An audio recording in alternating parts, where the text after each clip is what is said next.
Okay, finally in this video, I'm going to be showing you how to make a quiz or an assessment in Canvas.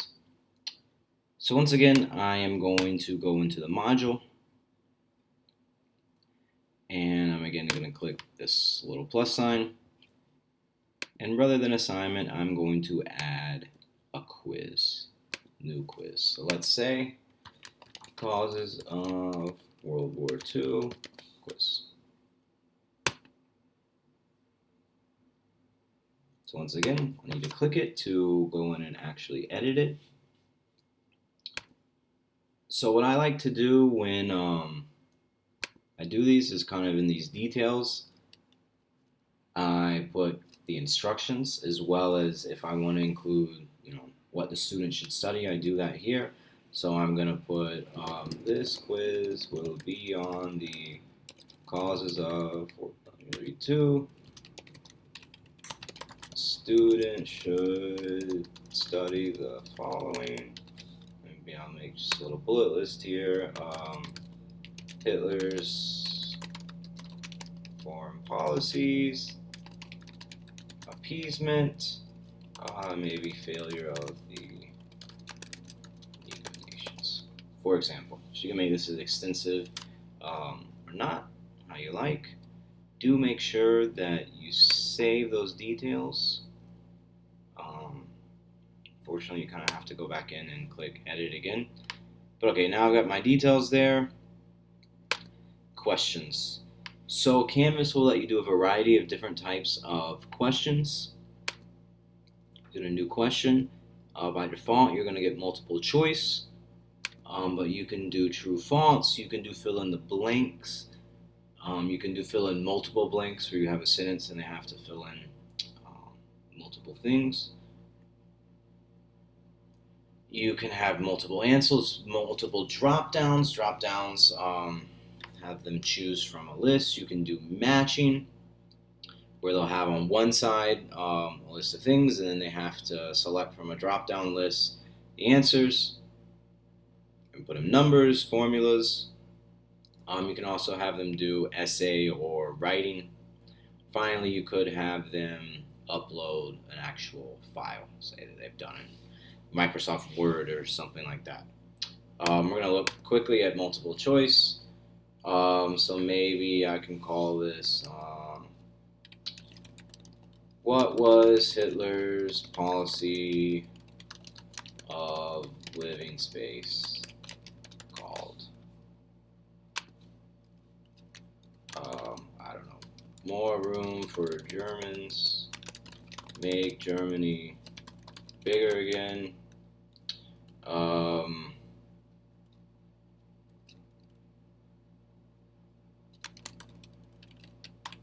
We need more land.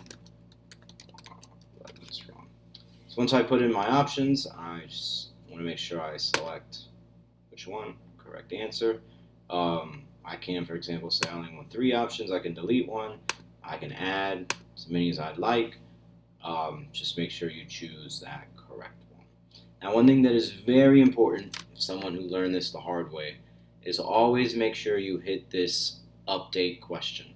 You can keep adding questions, or you can go down here and save, but if you've not hit the update question, you will lose all your work. Even if you put 10 questions here and you hit save at the bottom, if you hadn't hit this update, you'll lose it. So make sure you hit update question. I can put another question. When I make the questions, I can adjust the points. Maybe this question is going to be a little bit harder, so I want to make it worth 4 points. Or maybe because this question is going to be an essay question, I can put explain Hitler's policy of living space.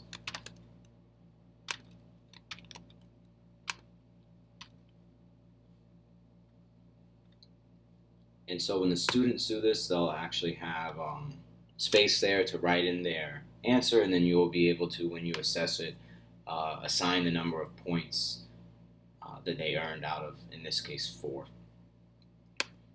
Likewise, let's say I want to do matching. Match the countries that are described, for example. I can put down here my matching left side, led by Mussolini, Italy, the country that appeased Hitler, Great Britain. And so when the students have this, they'll have this left side will appear, then they'll have a drop down list where they have to choose out of all the options. And you can, for example, you can include, say I want to put a third country here that's actually not an answer to any of them. I can do that as well. And again, just make sure I put update question. All right, so once you have done all that, you can save it.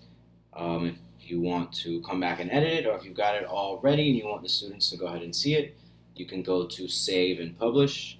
In my case, I'm just going to do save for now because I have not set the due date. So I'm going to go back into edit. And on this page, you can set, I think it's very good to do this, particularly if it's multiple choice, shuffle answers. That would mean that A isn't always A, that will be a different answer, A for every student. You can also put a time limit. My suggestion here is to be a little bit careful with this because sometimes the internet at the school can crap out. And if it times out on the students while they can't load it, then it will grade whatever they have done. Then again, if it's just a short multiple choice, time limit will help keep them from, pulling up other tabs and trying to find the answers or anything like that. You can also, if you want to allow them to do it more than once, you can here. You can let them see let them see their own answers rather, and the correct answers, or not. I tend to not let them see, definitely not the correct answers initially until after everyone's done it. Maybe someone's absent that day. That way there's no possibility people are sharing around the quiz and the answers. But really this is up to you what you want to do there. You can set it so it only shows one question at a time. If you do that, you can set it so once they answer, they can't go back. I personally don't like to do that, but again, maybe you do.